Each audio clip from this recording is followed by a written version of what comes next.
Okay, good afternoon class. Today is my lecture on Clostridium. Clostridium is a bacteria. तो Clostridium किस type का bacteria है इसके बारे में हम लोग आज पढ़ते हैं.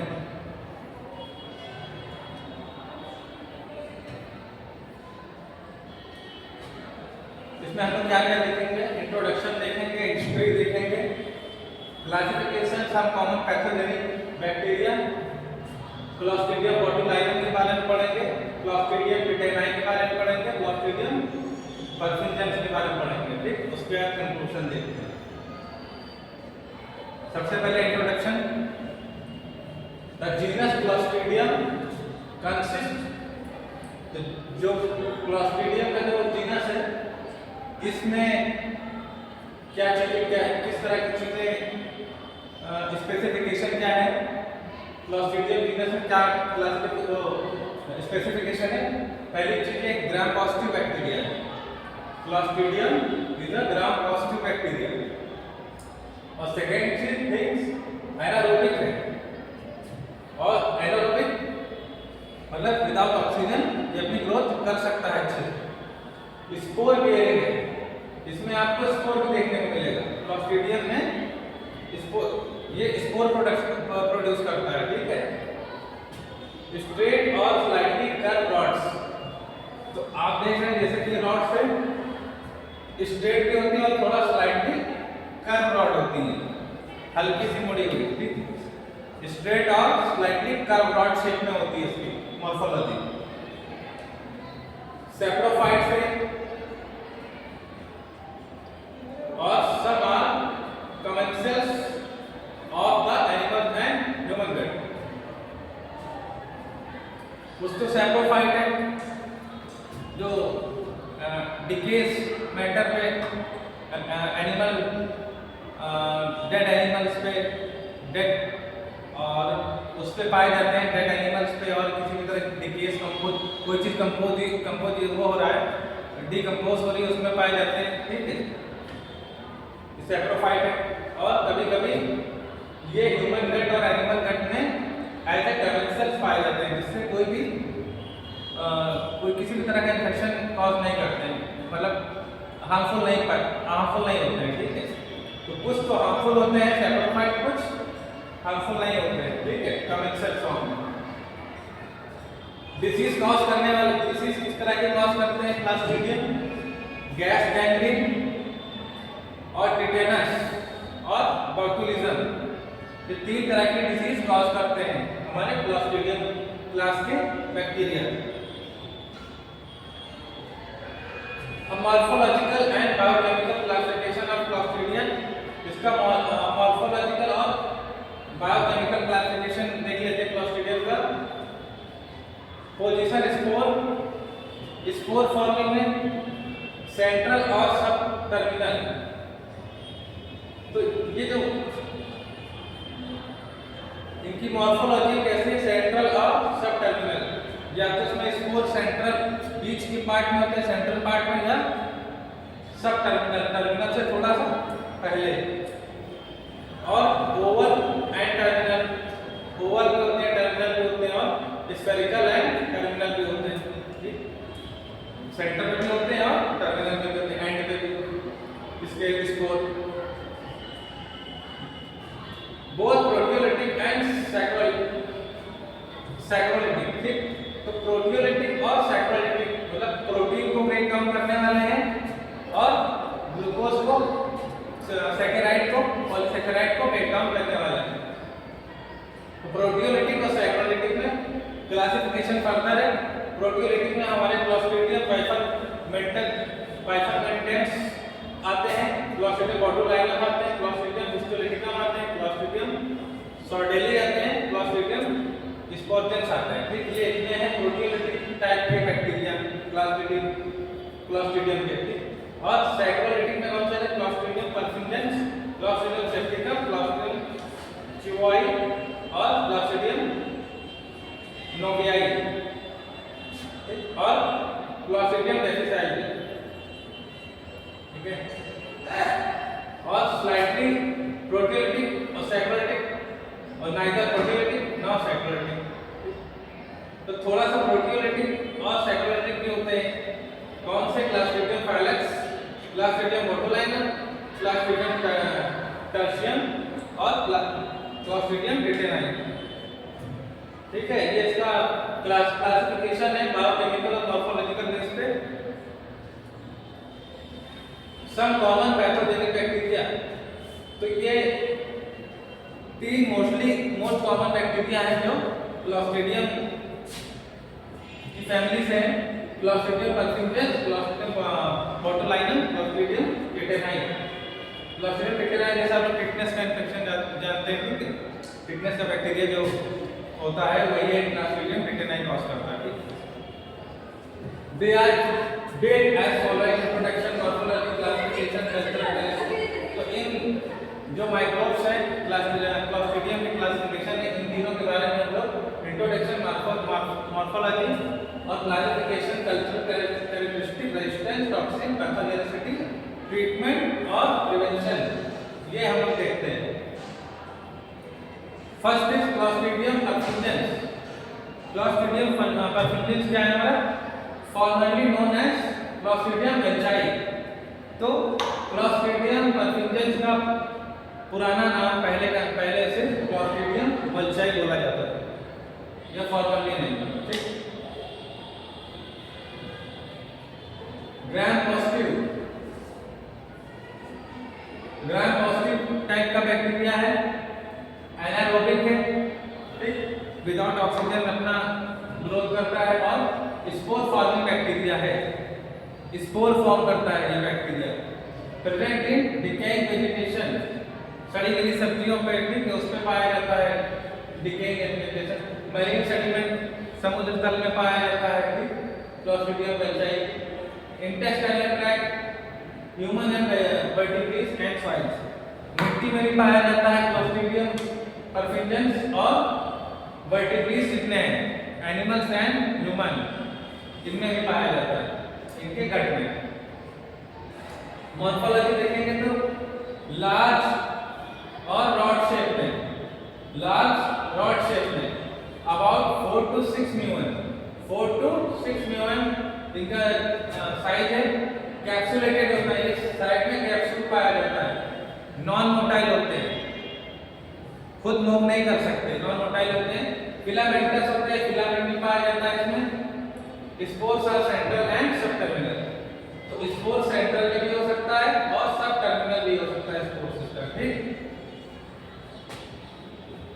अब क्लासिफिकेशन इनका जो है टॉक्सिन्स के बेस पर भी है, type A, type B, type C, type D और टाइप बी टॉक्सिन के बेस पर है, ठीक है।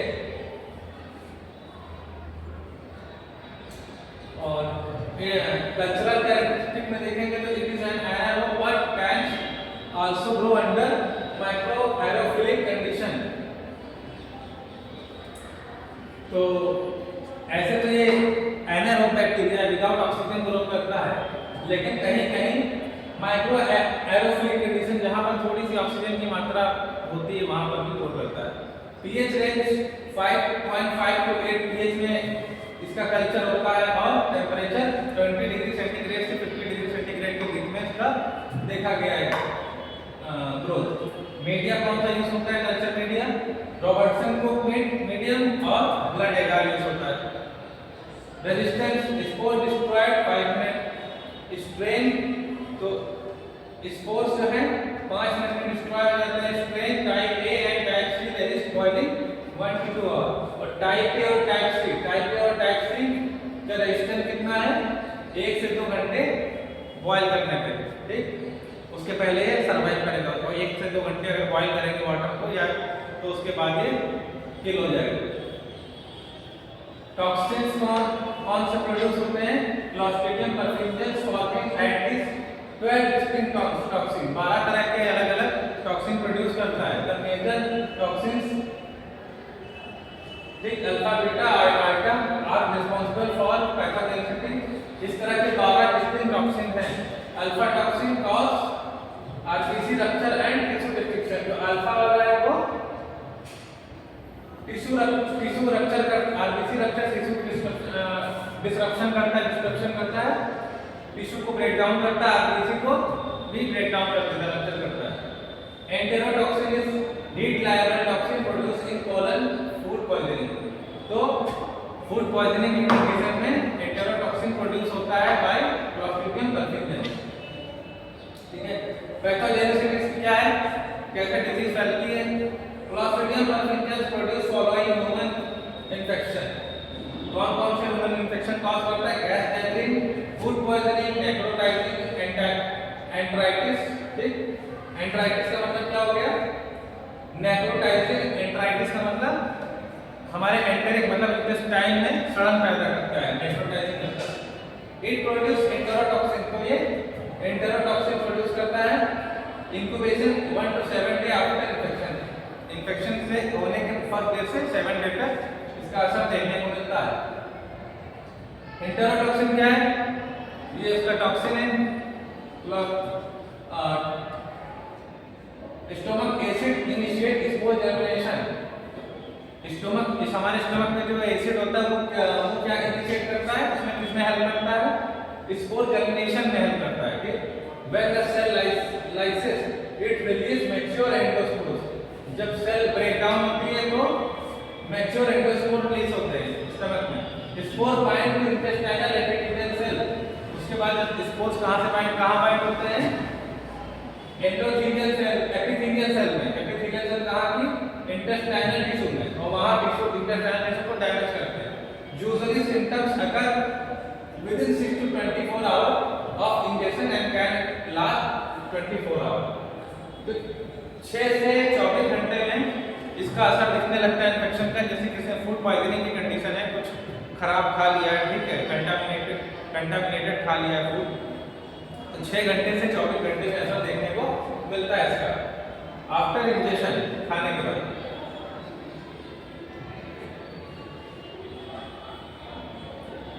ट्रीटमेंट इसका क्या है? Depends on toxicity and type of spread injected.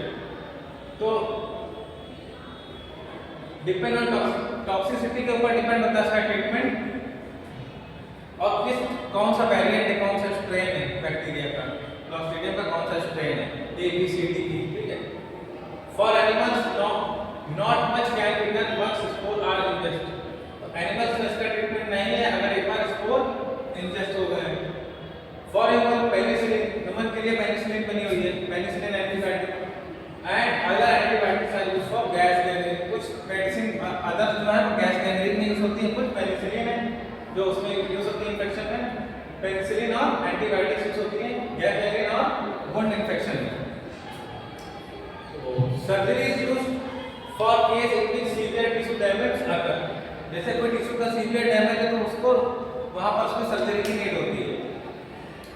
Keep hydrated, patient को क्या पानी पीते रहना चाहिए। कीप हाइड्रेटेड, हाइड्रेशन ORS देना चाहिए पेशेंट को उसमें, ठीक, पेशेंट जिससे कि हाइड्रेटेड हो जाए। प्रिवेंशन कौन से हैं? हैंडलिंग फूड्स प्रॉपर्ली, खाने को सही तरीके से ले जाना होता है, कैरी करना होता है, उसे अनकवर करके नहीं कवर करके भी, और हैंड हाइजीन का भी ख्याल रखना होता है। स्पेशली मीट्स क्या होता है? मोस्टली अंडर कुक मीट्स जो होते हैं ठीक से पके नहीं होते, उसमें एक चीज प्रॉब्लम करती है कि इन्फेक्शन के चांस रहते हैं क्लॉस्ट्रिडियम के। Use of correct temperature when cooking and cooling food. खाने को अगर गर्म कर रहे हैं या खाने को पका रहे हैं, ठीक है, कुकिंग कर रहे हैं तो टेम्परेचर मैक्सिमम होना चाहिए जिसपे बैक्टीरिया किल हो जाए, और प्रॉपर कुक नहीं होगा तो इन्फेक्शन के चांस रहेंगे। Cooking and cooling food 165 degree Fahrenheit kills bacteria. Food को 165 डिग्री फ़ारेनहाइट पे किल होता है, ठीक है, तो फूड को उतने पे कुक करना है 165 degree Fahrenheit temperature of food का। Must be cooled quickly and reheated to 165 degree Fahrenheit again. एक बार खाना ठंडा हो जाए उसके बाद उसे फिर से गर्म करना चाहिए 165 डिग्री फ़ारेनहाइट अगेन। अगर खाना रखा हुआ फिर से अगर उसे खाना है तो 165 डिग्री सेंटीग्रेड पे फिर से गर्म करना चाहिए। Maintaining raw meat at very low temperature.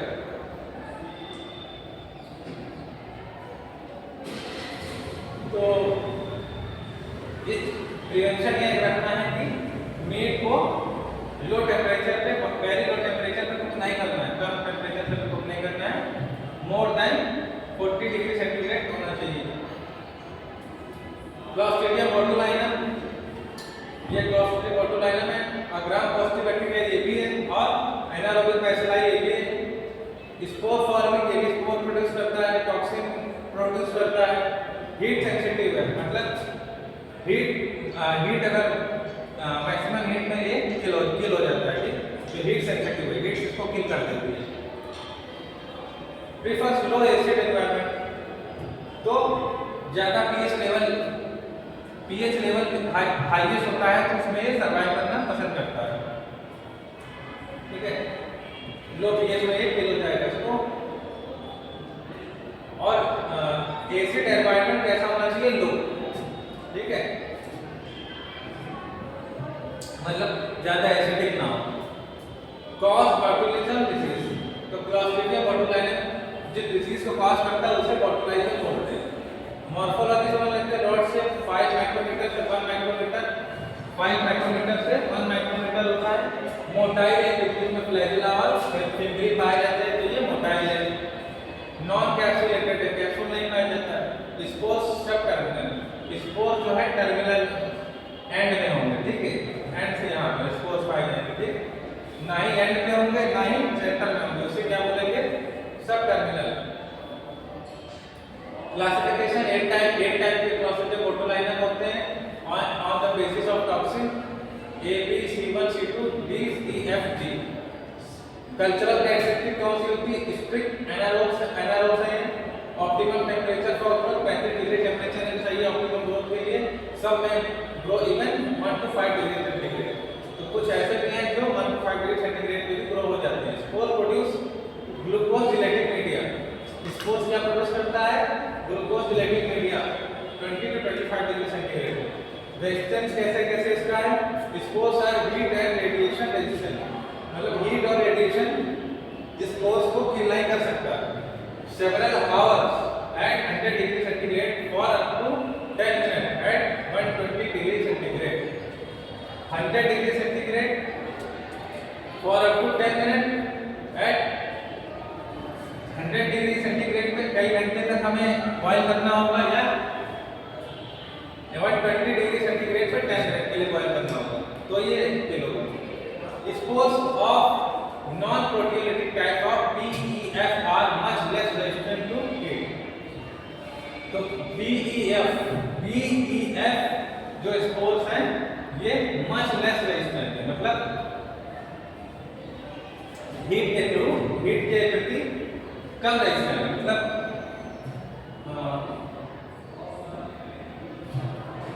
इनका रेजिस्टेंस लेवल बहुत ही कम है हीट के प्रति, ठीक है।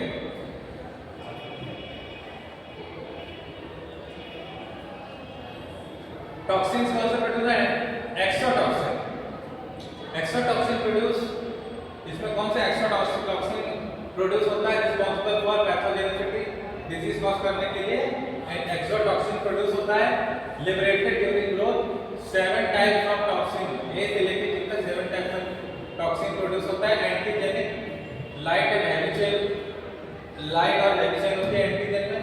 Environmental survival inactivated by heat 100 degree centigrade for 20 minutes, तो 100 डिग्री सेंटीग्रेड भी 20 मिनट तक करने से बॉयल करने से किल होता है। Most potential biological warfare agent lethal dose 1 to 2 microgram, तो 1 to 2 माइक्रोग्राम डोज काफी है डिसीज कॉज करने के लिए। पैथोजेनिसिटी क्या है? Clostridium botulinum is non invasive and virtually non infectious. Pathogenicity इसकी कैसी है? Due to action of toxin, neurotoxin है। कॉज बॉटुलिज्म इन ह्यूमन, क्या कॉज करता है? बॉटुलिज्म ह्यूमन में कॉज करता है। डायग्नोसिस एंड ट्रीटमेंट क्या है? इलेक्ट्रोडायग्नोस्टिक टेस्टिंग में रिपीटेटिव नर्व स्टिमुलेशन और test serum for feces and of the patient for the toxin. Patient के फीसेस का सैंपल या सीरम के थ्रू इसकी डायग्नोसिस होती है टॉक्सिन की। माउस न्यूट्रलाइजेशन टेस्ट, इसमें क्या होता है? 48 hour to complete and 5 day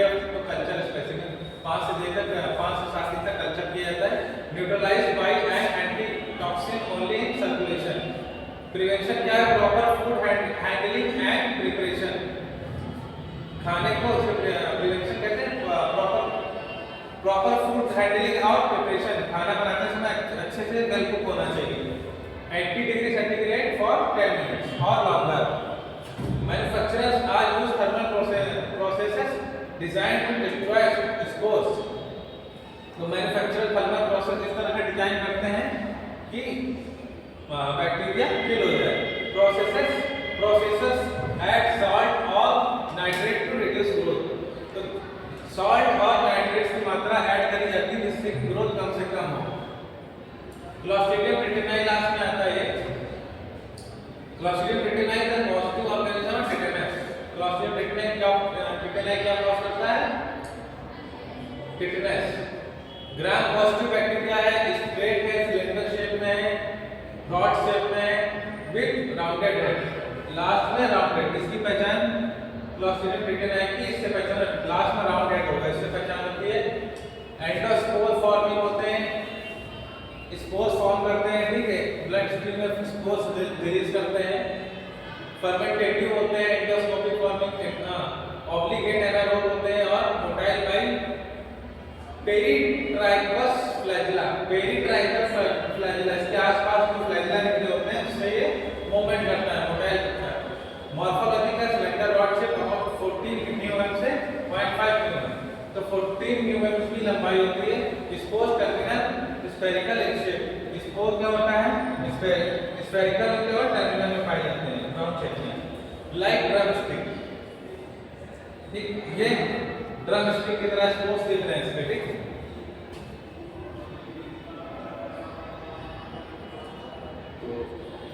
Clostridium रेटिनाई drum stick की तरह दिखता है, ठीक है। Classification 10 serological type have been recognized based on agglutination। Agglutination test के बेस पे 1 से लेकर 10 तक इसकी कितने टाइप के होते हैं। कल्चरल कैरेक्टरिस्टिक में देखेंगे obligatory anaerobes that grow only in the absence of oxygen. तो ये जहां पर ऑक्सीजन की एब्सेंट होती है वहीं पे ग्रोथ करता है। Optimum growth temperature 37 degree centigrade temperature होना चाहिए और 7.4 pH होना चाहिए। रेजिस्टेंस क्या है? The resistance of fitness spores of heat appears to be subjected to strain difference. Most are killed by boiling of 10 to 15 minutes। तो 10 to 15 मिनट बॉईल करने पे ये बैक्टीरिया किल हो जाता है। Toxin clostridium tetani produce 2 toxin, tetanus toxin और tetanospasmin. 2 तरह के टॉक्सिन रिलीज करता है। The second exotoxin produce tetanolysin function not known, ठीक है। एक तो टिटेनस टॉक्सिन हो गया जिसे हम लोग टिटेनोस्पाज्मिन भी बोलते हैं, दूसरा है एक्सोटॉक्सिन जिसका नाम है टिटेनोलाइसिन फंक्शन। इसका फंक्शन अभी तक कुछ पता नहीं है, अननोन है function. Pathogenicity non pathogenic to human and animal by infection but by the production of protein toxin. वैसे तो कोई इन्फेक्शन नहीं करता है लेकिन प्रोटीन टॉक्सिन प्रोड्यूस करेगा तभी डिजीज कॉज करता है। It is positive organism of fitness करने का यही पॉजिटिव ऑर्गेनिज्म है। ट्रांसमिशन कैसा होता है? Clostridium tetani can live for years, 1 साल तक वो जिंदा रह सकता है। As spores in animal feces and soil. Animal की फीसेस में और मिट्टी में, सॉइल में 1 साल तक लाइफ सर्वाइव कर सकता है। It enter the human body by wound. तो ह्यूमन बॉडी में घाव के थ्रू, वुंड के थ्रू, ठीक है, कहीं कट से वुंड से उसके थ्रू एंटर कर सकता है। और टिटेनस में फॉलो बर्न्स डीप पंक्चर। तो किस कंडीशन में टिटेनस एंटर कर सकता है बॉडी में? अगर बर्न का केस है या डीप पंक्चर है वुंड से, और कान के माध्यम से ईयर और डेंटल के इन्फेक्शन, कान और दांत के इन्फेक्शन से भी हो सकता है। एनिमल बाइट से भी हो सकता है और एबॉर्शन के समय भी हो सकता है। It is the only vaccine preventable disease that is infectious but not contagious from person to person. तो ये ऐसी डिसीज है जो वैक्सीन से प्रिवेंट किया जा सकता है और पर्सन टू पर्सन स्प्रेड नहीं होता है। सिम्टम कैसे आते हैं? टिटेनस में टिटेनिक सीजर आता है, झटके आते हैं, पेनफुल झटके आते हैं, पावरफुल बस्ट होता है और मसल कॉन्ट्रैक्शन, बहुत ही पोटेंशियल मसल कॉन्ट्रैक्शन होता है। If the muscle spasm affect the larynx of chest wall, they may cause asphyxiation.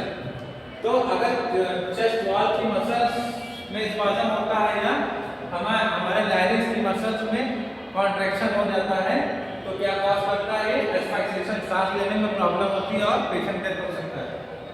Stiffness of jaw stiff हो जाते हैं जिसे लॉक जॉ भी बोलते हैं, और stiffness of abdominal and back muscle, abdomen की और बैक की मसल स्टिफ हो जाती है। कॉन्ट्रैक्शन ऑफ फेशियल मसल में कॉन्ट्रैक्शन हो जाता है। फास्ट पल्स बढ़ जाती है, फीवर आता है और पसीना आता है, स्वेटिंग होती है। मेथड ऑफ डायग्नोसिस का based on the patient account that physical finding that are characteristic of the disease. Patient के फिजिकल सिम्टम देख के हम लोग पता लगा सकते हैं एड्रेस है कि नहीं।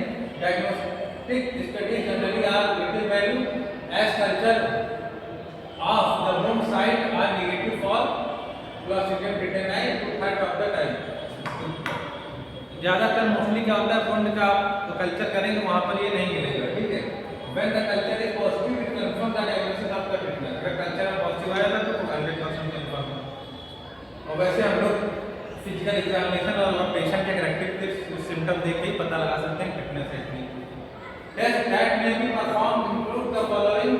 कौन कौन से टेस्ट हो सकते हैं? Culture of the wound site जहां पर घाव है वहां का कल्चर कर सकते हैं।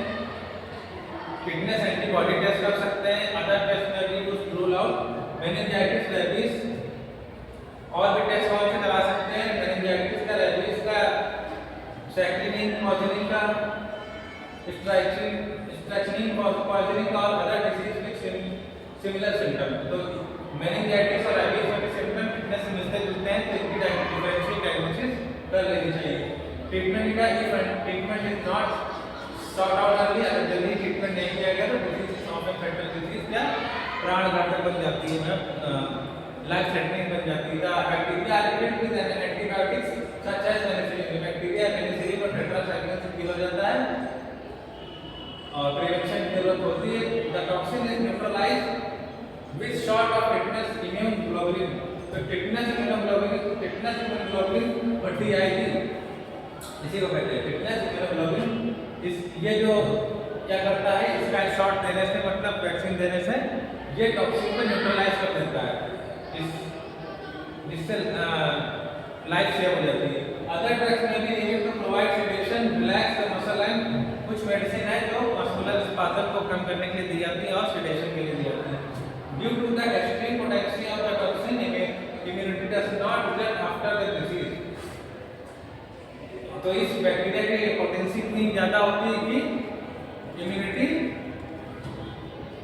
के ऊपर ये डिसीज डोमिनेट हो जाती है अगर एक बार डिसीज हो गई, ठीक है। आज है क्लॉस्ट्रिडियम बैसिलाई का जो है हमारा